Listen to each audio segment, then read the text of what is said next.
पाखंड पूर्ण भक्ति को देखकर हे गरुड़ संत ने हमको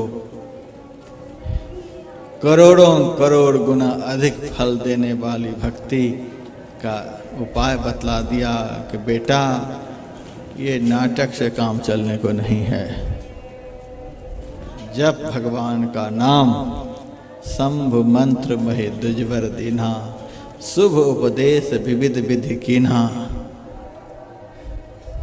उन्होंने जप करने के लिए मुझे बतला दिया, लेकिन कहा जाता है मूर्ख को 2 पैसे दे देना चाहिए, लेकिन 2 अक्षर का ज्ञान नहीं देना चाहिए। क्षुद्र संस्कार का मैं था, क्षुद्र कुल में मेरा जन्म हुआ था, अधम जाति का था, इसीलिए इस परा विद्या की प्राप्ति होते ही मैं अहंकार के पराकाष्ठा पर पहुंच गया। मैं कितना बड़ा भक्त हूं कि बिना कहे इतने बड़े महापुरुष ने हमें मंत्र जपने के लिए बता दिया। मेरे जैसा दुनिया में कौन। अधम जात में विद्या पाए भयो जथा अहि दूध पियाए। जैसे सांप को दूध पिलाने से खून नहीं बढ़ता है, जहर बढ़ता है, उसी तरह से मुझ कुपात्र को जो सच्चा संत का सद्ज्ञान प्राप्त हुआ, मैं सांप बन गया। वह ज्ञान अमृत का काम नहीं किया, हमारे अंदर में जाकर जहर बन गया। कुपात्र में था, इसीलिए संत का ज्ञान जो अमृत तुल्य होता है वह जहर बन गया जाकर के। अभिमान अहंकार की पराकाष्ठा पर मैं पहुंच गया और एक दिन शिव जी के मंदिर में बैठकर शिव मंत्र जपने लगा। मैं इतना पापी कि गुरु का दिया हुआ मंत्र को बदल दिया। वे शंभु मंत्र बतलाए थे, मैं शिव मंत्र जपने लगे, जबकि एक ही अर्थ है, शंभु कहें शिव कहें एक ही बात। लेकिन गुरु के मुंह से जो वचन निकल जाए उस वचन में जरा भी अपनी बुद्धि लगाकर परिवर्तन नहीं करना चाहिए। गुरु की बुद्धि में, संत की बुद्धि में जो अपनी बुद्धि का प्रयोग करते हैं वे शिष्य मार खाते हैं, उसका पतन हो जाता है। संत की प्रचंड बुद्धि में अपनी तुच्छ बुद्धि को दिखाना ये महानिकृष्ट शिष्य का लक्षण है। गुरु के मुंह से जो वचन निकल जाए ब्रह्म वाक्यम जनार्दन, एक ही अर्थ है शिव का भी शंभु का भी, लेकिन गुरु का बताया हुआ जो मंत्र था वह शंभु था। शंभु मंत्र महि द्विजबर दीन्हा। और मैं पापी इतना अभिमानी अपने को बहुत बड़ा पंडित समझता था, गुरु के दिए हुए मंत्र को मैं बदल दिया। मैं तो बड़ा ज्ञानी, मैं तो बहुत बड़ा सुपात्र, तभी तो बिना कहे ही गुरु ने हमको मंत्र दिया है। मेरे में कम योग्यता थोड़े है क्या इसके बताए हुए मंत्र को मैं जपूंगा? मैं वह मंत्र नहीं जपूंगा, हम अपने से ही अब मंत्र को चुन लेता हूं।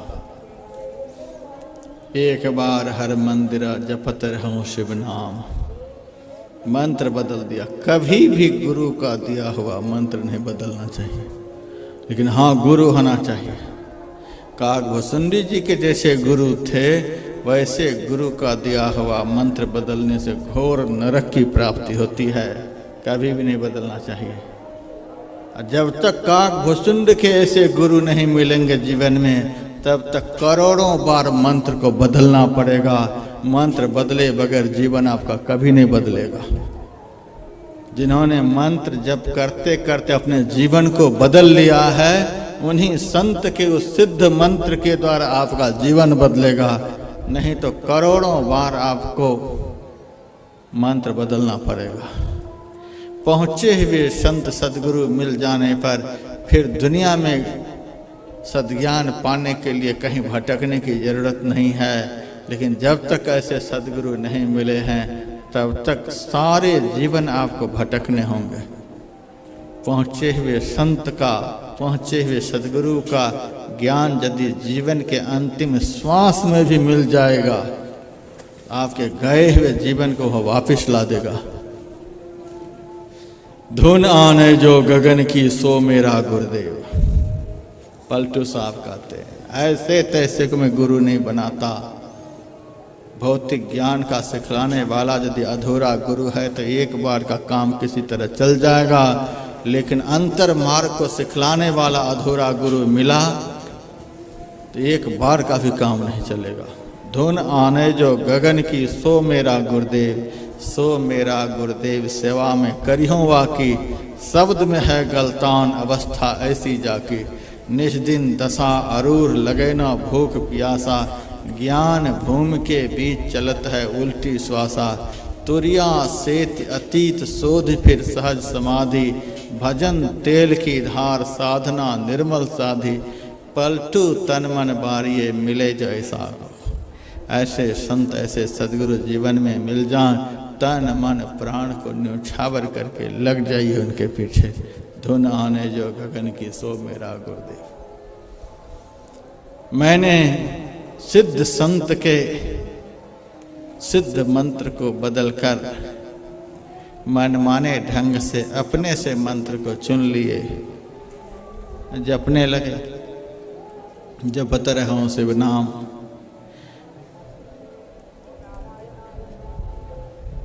उसी वक्त हमारे सदगुरु मंदिर में आए। गुरु आए, लेकिन मैं ऐसा अभिमानी उसे उठकर प्रणाम नहीं किया। गुरु आयो अभिमान ते उठी नहीं की इन्हें प्रणाम। जिनके चरणों की सेवा भगवान करते हैं, वे महापुरुष आज मंदिर में पधारे, मैं बैठा रह गया। मुनिवर शयन कीन्ह जब जाई, लगे चरण चापन दो भाई। भगवान राम लक्ष्मण देखते थे जब गुरुदेव विश्वामित्र मुनि बिस्तर पर लेट जाते, उनके चरणों को दबाने लग जाते। जिनके चरण को भगवान दबाएं, उन गुरु की क्या महिमा हो सकती है हम समझ सकते हैं। और जिस नगरी में बैठ कर के सत्संग सुन रहे हैं, इसी नगरी में 64 दिनों तक सांदीपनी मुनि के चरणों को भगवान कृष्ण और बलराम जी दबाए हैं। अवंतिकापुरी इसको कहते हैं। यहीं पर सांदीपनी मुनि का आश्रम है। खूब चरणों को दबाए। ऐसे सदगुरु जिनके चरण को भगवान दबाते हैं, मंदिर में आए। अब मैं पापी उठी नहीं की इन्हें प्रणाम, उठ करके प्रणाम नहीं किए। लेकिन गुरु इतने दयालु होते